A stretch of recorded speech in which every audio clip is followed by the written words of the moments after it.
অনেক অনেক দিন আগের কথা। কুরুক্ষেত্রের প্রান্তর তখন যুদ্ধের জন্য প্রস্তুত।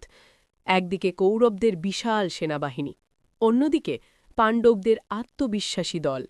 বাতাসে তখন বারুদের গন্ধ আর যুদ্ধের দামামা। কিন্তু এর থেকেও দূরে হিমালয়ের এক নির্জন কোণে যুদ্ধের প্রস্তুতি নিচ্ছিলেন এক অদম্য তরুণ যোদ্ধা। নাম তার বারবারিকে। বারবারিকে সাধারণ কোনো যোদ্ধা ছিলেন না। তিনি ছিলেন মহাবীর ভীমের নাতি এবং রাক্ষসরাজ ঘটোৎকচের পুত্র। তার মা মৌর্বী ছিলেন যাদব বংশের রাজকন্যা। ছোটবেলা থেকেই শিবের কঠোর তপস্যা করে তিনি লাভ করেছিলেন ৩টি অমোঘ বাণ। মাত্র ৩টি বাণ। শুনতে অবাক লাগলেও এই ৩টি তীরের ক্ষমতা ছিল অকল্পনীয়। বারবারিকে প্রথম তীরটি দিয়ে লক্ষ্য স্থির করত, দ্বিতীয়টি লক্ষ্যভেদ করত, আর তৃতীয়টিতে প্রয়োজন শেষে ফিরে আসত তূর্ণের ভেতর। এই ৩ বাণ দিয়েই তিনি নিমেষে ত্রিভুবন জয় করতে পারতেন। মায়ের কাছে অদ্ভুত প্রতিজ্ঞা।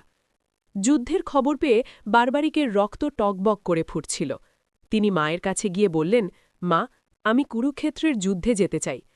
মা মৌর্বী জানতেন তার ছেলের ক্ষমতা। তিনি অনুমতি দিলেন, কিন্তু একটি অদ্ভুত শর্ত জুড়ে দিলেন। তিনি বললেন, বাবা, তুমি কুরুক্ষেত্রে যাবে ঠিকই, কিন্তু মনে রেখো, তুমি কখনো শক্তিশালী পক্ষের হয়ে লড়বে না। যুদ্ধে যে পক্ষ হারতে বসবে, তুমি কেবল তাদের হয়েই অস্ত্র ধরবে।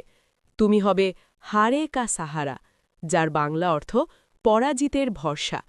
বারবারিকে মায়ের কথা শিরোধার্য করে নিজের নীল ঘোড়ায় চড়ে যুদ্ধের পথে রওনা দিলেন। ব্রাহ্মণরূপী কৃষ্ণের পরীক্ষা।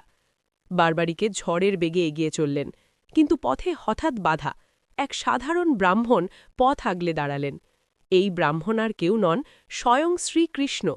কৃষ্ণ জানতেন বারবারিকের ওই প্রতিজ্ঞা মহাভারতের যুদ্ধের জন্য ভয়ঙ্কর বিপদ ডেকে আনবে।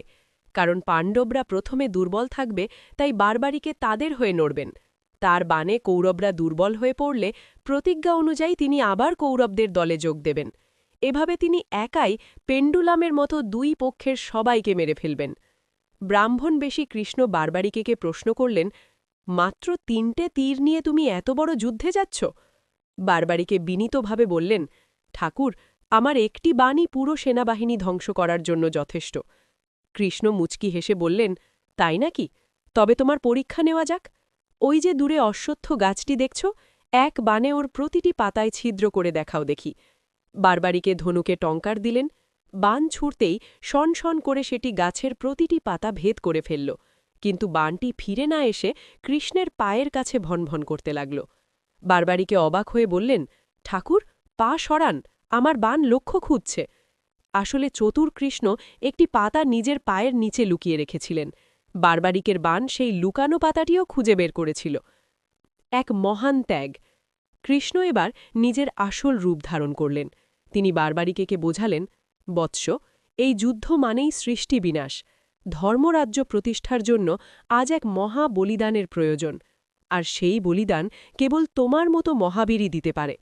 কৃষ্ণ হাত পেতে চাইলেন বারবারিকের মস্তক। এক মুহূর্তও দ্বিধা করলেন না বীর বারবারিকে। তিনি বুঝতে পারলেন এ স্বয়ং নারায়ণের ইচ্ছা। তবে মৃত্যুর আগে তিনি একটি শেষ ইচ্ছা প্রকাশ করলেন। বললেন, প্রভু, আমি আমার মাথা দেব, কিন্তু আমার বড় ইচ্ছা ছিল এই মহাযুদ্ধ দেখার। কৃষ্ণ বললেন, তথাস্তু। নিজের হাতে তলোয়ার চালিয়ে শরীর থেকে মাথা আলাদা করে দিলেন বারবারিকে। কৃষ্ণ সেই জীবন্ত মাথাটি অমৃত সিঞ্চন করে এক উঁচু পাহাড়ের চূড়ায় স্থাপন করলেন, যেখান থেকে পুরো যুদ্ধক্ষেত্র দেখা যায়। টানা ১৮ দিন ধরে চলল সেই ভয়াবহ যুদ্ধ। রক্তে লাল হল কুরুক্ষেত্র। অবশেষে পাণ্ডবরা জয়ী হলেন। কিন্তু জয়ের পরেই শুরু হল অহংকারের লড়াই। ভীম বললেন, আমি কৌরবদের মেরেছি। অর্জুন বললেন, আমার গাণ্ডীবের জোরেই এই জয়। তখন কৃষ্ণ সবাইকে নিয়ে পাহাড়ের চূড়ায় গেলেন।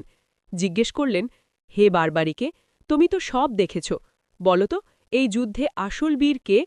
বারবারিকের কাটা মাথা হেসে উত্তর দিল, আমি পুরো যুদ্ধক্ষেত্রে কাউকে লড়তে দেখিনি।